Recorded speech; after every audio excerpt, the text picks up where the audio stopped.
This is Detroit's Morning Answer with John Anthony on FM 92.7 and AM 1400. The Answer.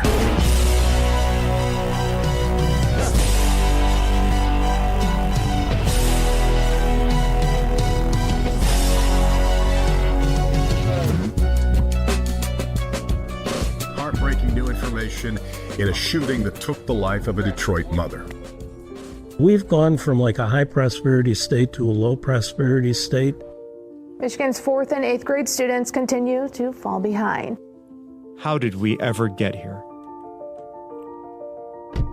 A generation ago, my dad, an Irish immigrant, walked across the Blue Water Bridge to Michigan, where he thought the streets were paved with gold. A Michigan where everyone could get a good job with good pay, buy a home, raise a family, good schools, safe streets, and the opportunity for every kid to do better than his parent. That's the Michigan I grew up in. We were taught to fight for what we believed in. That's why I joined the Marine Corps and became a homicide prosecutor, to stand up for what is right, to never back down. But bad politicians with worse ideas are destroying our Michigan, made it harder to work, harder to learn, made us less safe. I'm tired of being told we can't lead anymore, that we should accept less. Aren't you? We are Michigan, the strong, the tough. We build. We are the land of great lakes and great dreams. We need to stop taxing work, eliminate the income tax, restore a right to work, DOGE regulations, make it easier to find that good job or build that new business here in Michigan.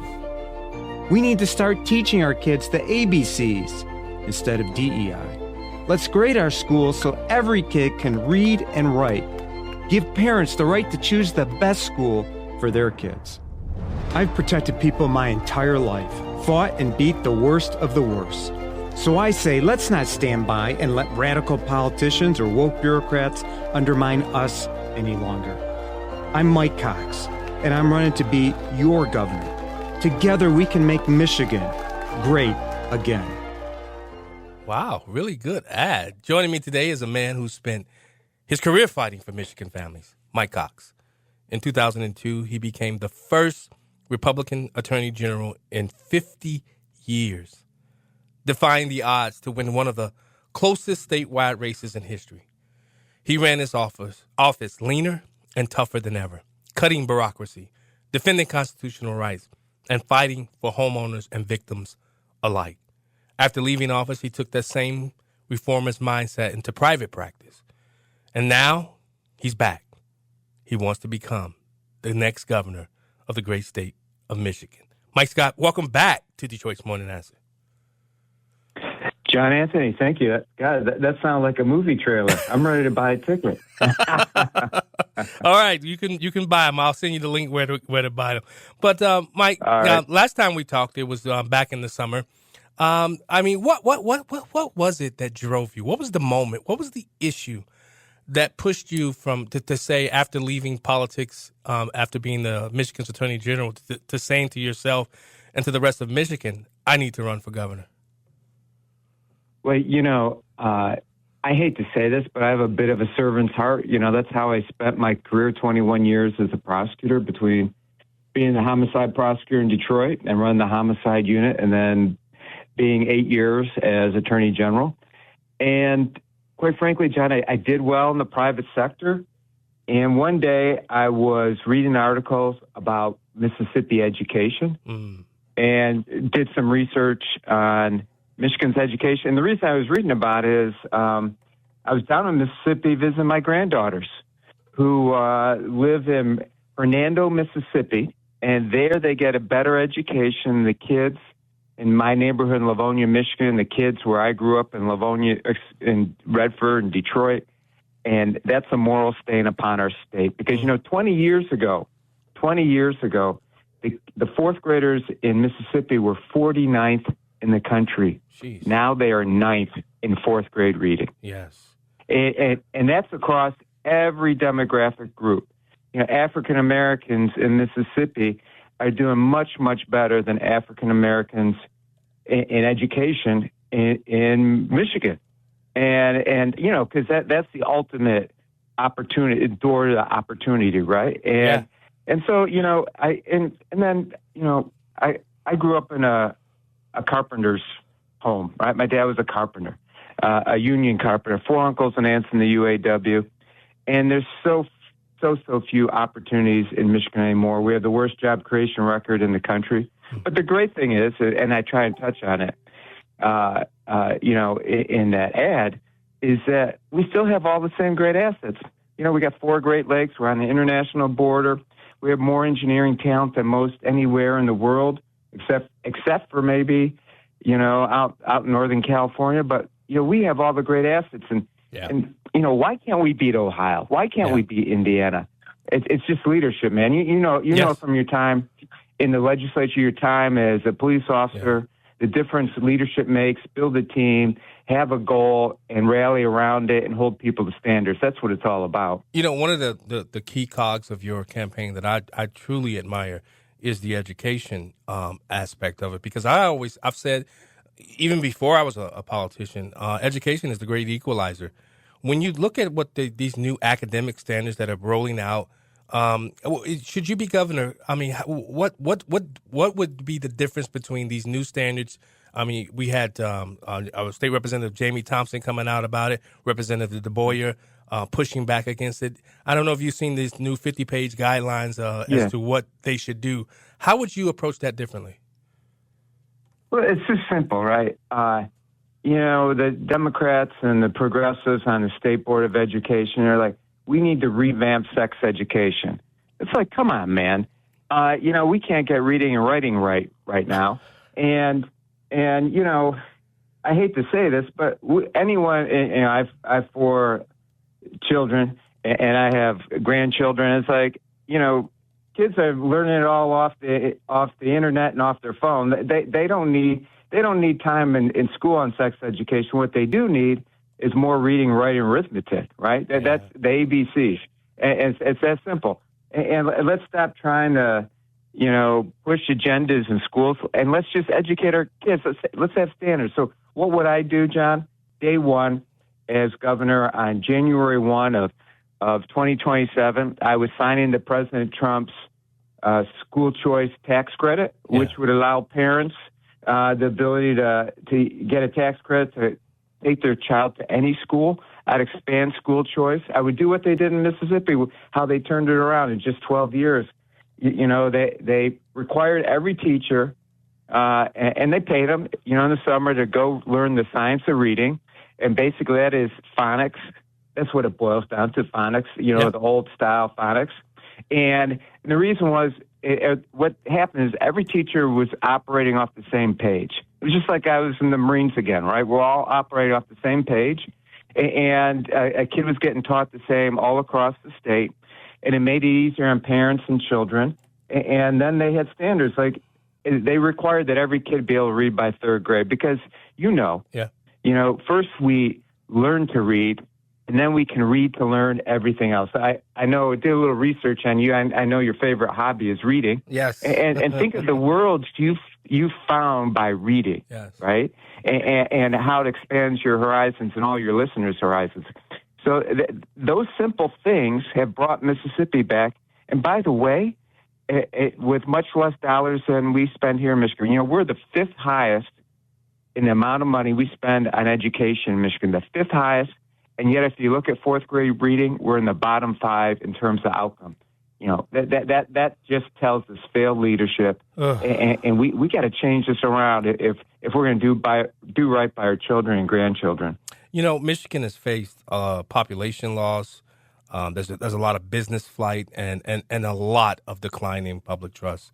I was hanging out with a few Illinois state reps this past weekend. They're a little jealous of what Michigan, the opportunity that's afforded and what's presented in front of Michigan voters. You guys got some hell of a candidates that are running for office. But what's your plan to make this state competitive again?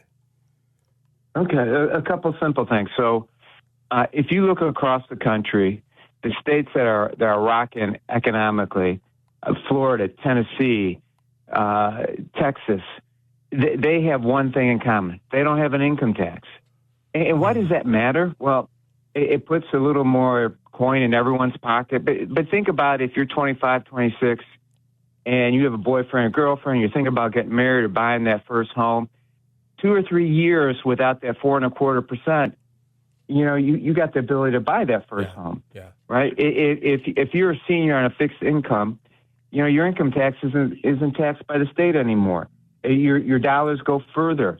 And part of this is also, we kind of got stuck in 50 years ago, kind of like Illinois, where you're from, in the sense that, 50 years ago, we didn't have to compete. Well, now we have to compete. And so, eliminating the income tax gives us the ability to not only put more money in everyone's pocket, but it also tells employers and young people there's a reason to stay here. There's a reason to come here. And, it's a message of hope and optimism because no one should have to work for state government. It's that simple. That's so true. When you go to work and you want to work a second shift, state government shouldn't be put in your pocket when you're trying to get ahead for your family. What else should we do? Well, I'm sorry. Go ahead. No, you go ahead, please. I don't want to interrupt you. All right. So a couple other ideas. And I'm from a union household, and this afternoon my brother-in-law will go build F-150 trucks. Like I said, 4 uncles and aunts in the UAW. I've been in 2 unions, and in both of those unions, I didn't have a say on whether I could join. Mm-hmm. Now, I think I should. That's called right to work, worker freedom. And we had it for a couple of years, and we were under Snyder, and we were starting to boom. And the reason for that is employers across the country have this view of Michigan that we're stuck in 40, 50 years ago. Mm. And they want to know that we're open to all jobs, union jobs, non-union jobs, at all jobs. And that's my agenda. My parents taught me, all work has dignity because when you can work, you can support your family, your loved ones. And we should send a message to the rest of the country that we're open to all kinds of jobs. And the reality is, this, the fastest growing sectors generally tend to be non-unionized. Yes. And so we got to be more competitive there. And then, of course, people say, well, how could you afford to eliminate the income tax? Well, if you just took half of the growth in spending under Governor Whitmer, that's been $27 billion. And I don't know what we've gotten for $27 billion. If you just half of that, you could eliminate the income tax right now, and we could be rocking, and we could tell the rest of the world this is a place to come to again, like it was for my dad and my mom, who are a maid and a Irish carpenter, and they came here and they made it. And I think every family and every kid ought to have the opportunity to make it here. Mike Cox, Michigan families, they're struggling under. I mean, they've lived through 4 years of inflation under the Biden administration, Gretchen Whitmer's whole 8 years, you could say, as it relates to taxes and utility costs. What are the first economic actions you take as governor, or better yet, what's the first 100 days look like for Mike Cox administration? Okay. Well, on day one, like I said, I'm going to opt into President's Federal School Choice Tax Credit, which is only state governor can do. On that same day, I'm going to issue an executive order that all state workers have to come back to work, because we know that 90% of the private sector workers in the country, have to work in their workplace. Because I just believe when people work together and they see each other, they're more productive and they do more. And I also think public servants ought to be in a place where the public can find them. What else would I do? I would issue an executive order that the state police have to cooperate with ICE and every federal agency. I mean, we look at the importance of federal cooperation when we see what happened in Dearborn over the holiday weekend. Yeah. And, I don't want to foster this situation where we're not going to have the state police and local and federal officers all working together in order to make Michigan safer. I'd also, on day one, so the legislature doesn't start till January 12th of 2027 under the Constitution, the second Wednesday. I would call a special session to start on January 12th of 2027 to address education and economic reform. because there's going to be no time to sit around. We got to roll up our sleeves and get going right away. And I think President Trump sets that example of energy, and let's get to it right away, because we've been waiting too long, and we're going to have to get to it. Yeah. One of the things that I've saw every time I go into Michigan, I was hanging out with John Gallagher, the station manager, and we were at a restaurant, and 4 state troopers walked in. Morale is low as it relates to law enforcement in Michigan. What plans would you do to bring back not only the respect for law enforcement, but to uplift the morale in many of the men and women who are serving on the streets on a day-to-day basis? Well, a couple things, right? Number one, the first job of government is public safety, and in my background, that's why I became a Marine, and that's why I became a homicide prosecutor. In my hometown of Detroit, in Redford, because I wanted to serve the people that I grew up with, right? Yeah. And so I spent 13 years every single day with Detroit cops, and 21 years with cops most of the time. And I think I have a connection, and I will support the police officers and deputies, sheriffs of Michigan from day one. And I think that if we were to step up our law enforcement efforts, get the state police and Michigan Department of Corrections involved in high crime areas, working with local police officers, we could really make a difference. I had a project when I was Attorney General of the trial. I couldn't get the Governor Granholm to continue it, where we reduced crime by homicides by 27% and nonviolent shootings by 34% in Southwest Detroit during our pilot time. I'd like to take that across Michigan. And as the governor, I could do that, right? As a governor, I would have the ability to do that, because we cannot have our biggest city, being second highest in the country in violent crime, third highest in homicides. If there was an article last week in the Detroit News, and I think they have this in Chicago and probably in Champaign, where you were from, John.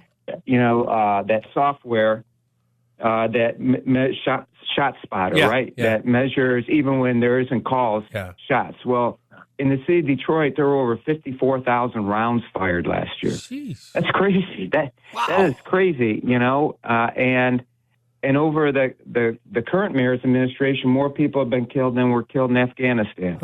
And I don't say that to shock anyone, but we ought to start valuing people's lives again. And how you do that is you value the work of police officers, and you work with the community, and you say that from the governor on down, we're about public safety. We're about making sure your kids get educated, and we're about creating a little more economic opportunity for you. Mike Cox, if you're just joining the show, we're talking to Mike Cox, who's running to become governor. We got about a minute left. I want people to find out, how can people join the campaign? But before we do that, public service can take a toll. Trust me, I know. What keeps you grounded through the battles and the noise of a campaign? I know your inspiration is your wife, right? Is my wife, my family. And I quite frankly, I feel so grateful for the opportunity to do this. Yeah. And it's that simple. I've had a great life in Michigan. I've been a Marine. I've been a prosecutor. I've been Attorney General. I helped prosecute MSU and Nassar and U of M and Dr. Anderson, and it helped out folks. And I just want to give back. And every day I get up with purpose. And I say, God told me to run through the finish line each day with purpose. And that's what I'm going to do, and see where it takes us. Amen. Where can people find you? Where can they get involved? Okay, well, they can go to my website, which is just Mike Cox 2026, MIKECOX 2026.com. Or I'm always on X, Mike_Cox. All right, Mike Cox, running to be Michigan's next governor. Thanks so much for joining us on Detroit's Morning Answer. Thank you, sir. You have a great day and a great week.